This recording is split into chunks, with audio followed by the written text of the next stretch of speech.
Magic the Gathering is a very complicated game. In fact, according to research done at Cornell University, it's the most complicated real-world game in existence. So how does someone tackle learning the game or teaching it to a friend when the rulebook is literally 281 pages long? Well, let's talk about that. The biggest thing, honestly, is to just not be intimidated. I started this video by talking about how Magic is so complicated, but it doesn't have to be.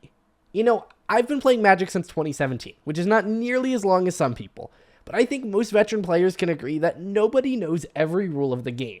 There are people that know a lot, and I mean like a lot, but the game isn't one where you're intended to learn every rule or master every concept. And the creators of the game know this, and so there are countless products, guides, tools, and more that are meant to help simplify the rules to Magic down to something that can be easily taught or learned. Let's break down the 3 ways that you can best learn Magic or teach it to your friends. Before we jump into this, I think the biggest thing people need to understand is the aspect of the gathering.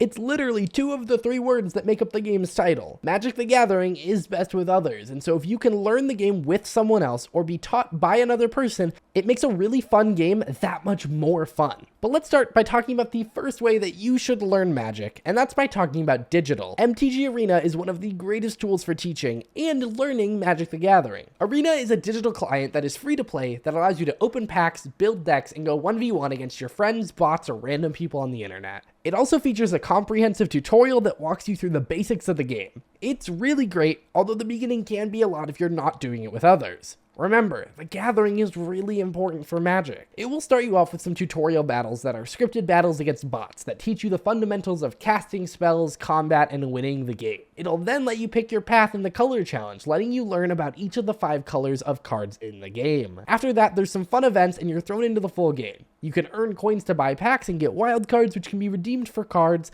and you can battle using many pre-made decks or build your own. It really can do almost everything, and it's a bit overwhelming. If you're someone who already plays Magic, who intends to teach someone the game, I'd recommend jumping into a friendly direct challenge, as there's no timers and you still get to have the fun of playing against others. And there's no real pressure to it at all. There's no ranked ladder, there's no any of that, and it's just a really fun way to have fun between 2 people and kind of learn the game and teach the game. Especially because Arena doesn't let you make rules mistakes where you could make them in paper. This makes sure that you're learning the game correctly and not learning, a wrong rule that maybe your friend knows but isn't necessarily right. It helps make sure everyone's playing on the same page. However, this leads me nicely into a second way to learn to play, and that's the starter kits. Launching September 8th, 2023 alongside Magic's next set, Wilds of Eldraine, the 2023 starter kit provides 2 equal power decks using cards from the last year of Magic. They feature fun cards and can be really helpful in teaching the game. It also comes with a little booklet which goes over a lot of the same topics as the Arena tutorial, along with 2 deck boxes. But the reason these are so cool is that they come with 2 codes to redeem the decks on MTG Arena.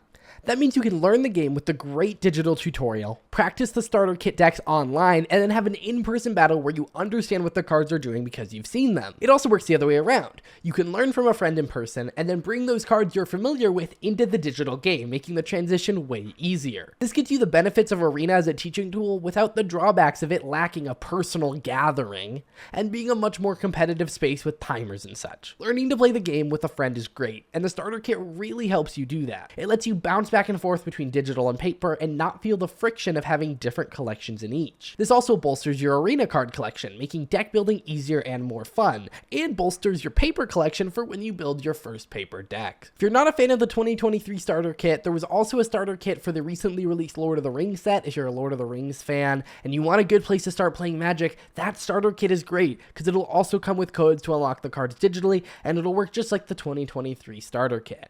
And if you're interested in the starter kit or anything else from Wilds of Eldraine, you can order your Wilds of Eldraine using my link in the description below.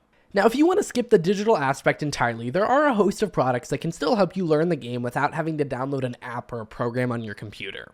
There are the starter commander decks from last year that are meant to be an intro to the most popular format in Magic, but the product I think most encapsulates learning Magic is Jumpstart. These are a special kind of booster that are released alongside some sets and even have their own releases every once in a while. And the concept is that you buy 2 boosters, shuffle them together, and have a fully functional deck. This is really cool as it features almost every aspect of the game. It has pack cracking, the feeling of deck building, getting to mix and match various themes, and of course the gameplay of Magic the Gathering that we all love. You obviously need someone to teach you something using the Jumpstart packs, and if you don't know anyone and you don't want to download Arena, you can try going to a local game store. There are often plenty of people around who can show you the basics. I can actually still remember the first time I walked into a local game store and this guy bought me a pack of Dominaria and handed me all of his commons and uncommons from the draft he did. I'd been playing with friends for a little bit at that point, but I'd never been to an LGS or a local game store. The point I'm making is that Magic is about the gathering, and so finding people to play the game with is great, and a local game store is a great way to do that. But I don't want this video to drag on. You should go out there and learn the game, and these are just a couple of my tips on how you should go about doing that to get the most successful, learning experience and get the most of your time. If you guys have any questions about anything I talked about today, leave them in the comments down below. I love to help new players and players just having questions. I'll see you guys in the next one. Bye.